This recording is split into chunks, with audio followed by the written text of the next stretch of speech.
கிறிஸ்துவுக்குள் பிரியமானவர்களே, உங்கள் யாவருக்கும் இறைமகன் இயேசு கிறிஸ்துவின் இனிய நாமத்திலே ஸ்தோத்திரங்களையும் வாழ்த்துக்களையும் தெரிவித்துக் கொள்கிறேன். இந்த நாளிலும் அருட்பணியாளர் கே.டி. வில்காக்ஸ் அவர்களை பற்றி அறிந்து கொள்வோம்.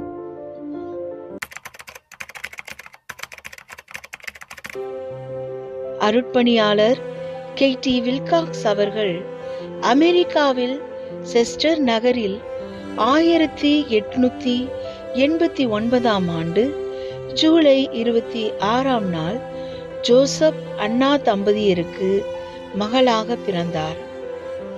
இவரது பெற்றோர்கள் தங்களது 9 பிள்ளைகளையும் நல்ல கிறிஸ்தவ பண்புகளை கற்றுக் கொடுத்து வளர்த்தனர்.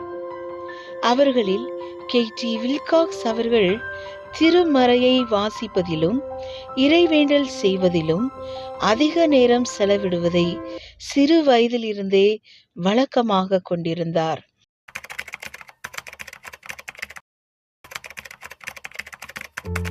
கே.டி. வில்காக்ஸ் அவர்கள் தனது கல்லூரி படிப்பை 1911 ஆண்டு நிறைவு செய்து பின்னர் புகழ்பெற்ற கொலம்பியா பல்கலைக்கழகத்தில் ஆசிரியர் பயிற்சியையும் சிறப்புடன் நிறைவு செய்தார்.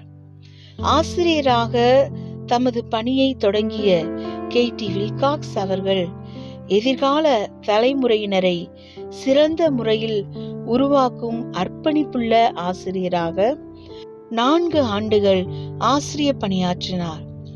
இதனிடையே ஆண்டவருடைய அழைப்பை மிக தெளிவாகவும் சரியாகவும் உணர்ந்து அந்த அழைப்பின் சத்தத்திற்கு தன்னை முழுமையாக அர்ப்பணித்தார்.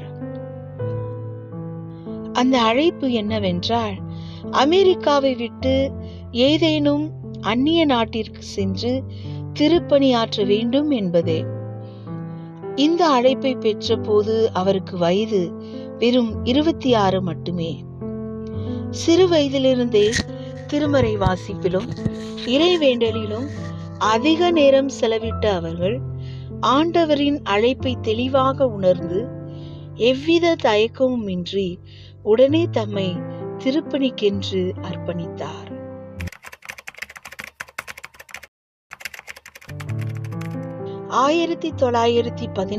ஆண்டு தனது 26ஆம் வயதில் தனது சொந்த குடும்பத்தையும் உறவுகளையும் தான் பிறந்து வளர்ந்த நாட்டையும் விட்டுவிட்டு இந்தியாவிற்கு திருப்பணி ஆற்றுவதற்காக அமெரிக்க ஐக்கிய திருச்சபையின் மூலம் அருட்பணியாளராக இந்தியாவிற்கு, குறிப்பாக தமிழ்நாட்டின் மதுரை பகுதிக்கு வந்தடைந்தார். மதுரை பகுதிக்கு அருட்பணியாளராக அனுப்பப்பட்ட கே.டி. வில்காக்ஸ் அவர்களுக்கு கொடுக்கப்பட்ட முதல் பணி அமெரிக்க அருட்பணியாளர் சாரா ஹூக்கர் கேப்ரான் அவர்களால் மதுரை மாநகரில் 1800களில் முதல் நிறுவப்பட்ட கேப்ரன் ஹால் பள்ளியில் கல்வி திருப்பணி ஆற்றுவதே. தனக்கு கொடுக்கப்பட்ட கல்வி பணியில் மிகுந்த அர்ப்பணிப்போடும் பொறுப்போடும் பணியாற்றினார்.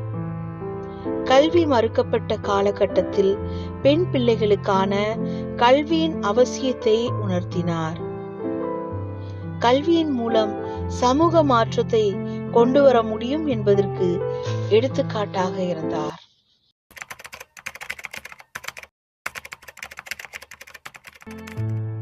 கேப்ரன் ஹால் பள்ளியின் 100வது ஆண்டில் பள்ளியின் பொறுப்பாளராக இருந்த மேரி டக்கர் நாய்ஸ் அம்மையாரோடு இணைந்து நிதி திரட்டி 31 ஏக்கர் நிலத்தை மதுரை தல்லாகுளம் பகுதியில் வாங்கினார்கள். அந்த பகுதியில் பெண்களுக்கென்று ஒரு பள்ளியை துவக்க திட்டமிட்டு நிதி திரட்ட அம்மையார் அமெரிக்கா சென்று டாக்டர் வில்லிஸ் பியர்ஸ் என்பவரிடம் சுமார் $20,000 பள்ளிக்கென்று நிதி திரட்டினார். அவரிடமிருந்து பெற்ற நிதியில் அவரின் மனைவி ஒர்லிண்டா சைல்ட்ஸ் பெயரிலே துவங்கப்பட்ட பள்ளிதான் Orlinda Childs Pierce Memorial School, OCPM பள்ளியாகும். கல்வி கற்க வாய்ப்பற்ற கிராமப்புற ஏழை எளிய பெண் பிள்ளைகளை தேடி சென்று அழைத்து வந்தார். பெண் குழந்தைகள் பிறந்தால் கள்ளிப்பால் ஊற்றி அவர்களை கொலை செய்யும் அவல நிலை இருந்த மதுரையை சுற்றியுள்ள கிராமப்புறங்களில் கேடி வில்காக்ஸ் அவர்கள் சென்று பெண் குழந்தைகளின் வாழ்வாதாரத்தை கல்வியின் மூலம் உயர்த்த முடியும் என்பதை விளக்கி அநேக பெண் பிள்ளைகளின் வாழ்வில் ஒளியேற்றினார். இந்த சமூகத்தில் பெண்களுக்கான உரிமையும் கல்வியும் மறுக்கப்படுவதோடு அவர்களுக்கான அங்கீகாரமும் மதிப்பும் இல்லாமல் பெண்கள் இந்த சமூகத்தில் இழிவாகவும் தாழ்வாகவும் நடத்தப்படுவதைக் கண்டு வேதனையுற்றார். கல்வி மூலம் மட்டுமே இந்த அவல நிலையை மாற்ற முடியும் என்பதை உணர்ந்து பெண் பிள்ளைகளை தேடி சென்று அழைத்து வந்து பள்ளி விடுதியில் தங்க வைத்து அவர்களுக்கு சத்தான உணவளித்து பல நேரங்களில் தன் கையாலேயே சமைத்து கொடுத்து வேண்டிய உதவிகளை செய்து கல்வியும் கற்றுக் கொடுத்து சமூகத்தில் பெண்களும் உயர்வு பெற அர்ப்பணிப்போடு பணியாற்றினார். விடுதியின் மேலறைக்கு சென்று நீண்ட நேரம் ஜெபிப்பதை வழக்கமாக கொண்டிருந்தார். கேடி வில்காக்ஸ் அம்மையார் நல்ல ஆசிரியராக மட்டுமல்ல, அங்கு பயின்ற பிள்ளைகளுக்கு நல்ல தாயாகவும் மருத்துவராகவும் சிறந்த வழிகாட்டியாகவும் ஆண்டவரின் அன்பை போதிக்கும் நல்ல அருட்பணியாளராகவும் ஒப்படைப்புடன் பணியாற்றினார். கிறிஸ்துவின் அன்பினால் ஆசிரியர்களையும் மாணவர்களையும் அணைத்து கொண்டார். அம்மையாரின் பக்தியுள்ள வாழ்வு, பிறரிடம் காட்டும் அன்பு, கரிசனை, தன்னலமற்ற சேவை, குறிப்பாக பெண் கல்விக்கென்று ஓய்வின்றி உழைத்த அவரது அர்ப்பணிப்புள்ள செயல்பாடு இவையெல்லாம் போற்றத்தக்கது.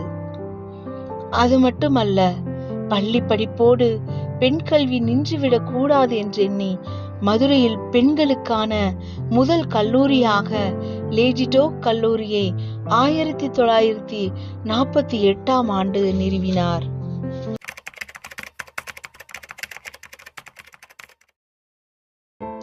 கேடி வில்காக்ஸ் அவருடைய பொன்மொழி எழுது கட்டுவோம் வாருங்கள் என்பதே. திருமணமே செய்து கொள்ளாமல் கல்வி அருட்பணியையே முக்கிய நோக்கமாக கொண்டு திருப்பணியாற்றிய அம்மையார் அவர்கள் சுமார் 43 ஆண்டுகள் இந்திய மண்ணிலேயே சேவை செய்து ஆண்டவர் தனக்கு கொடுத்த பொறுப்பை நிறைவேற்றி 1974 டிசம்பர் 17 ஆண்டவரின் விண்ணுலக அழைப்பை பெற்றார்.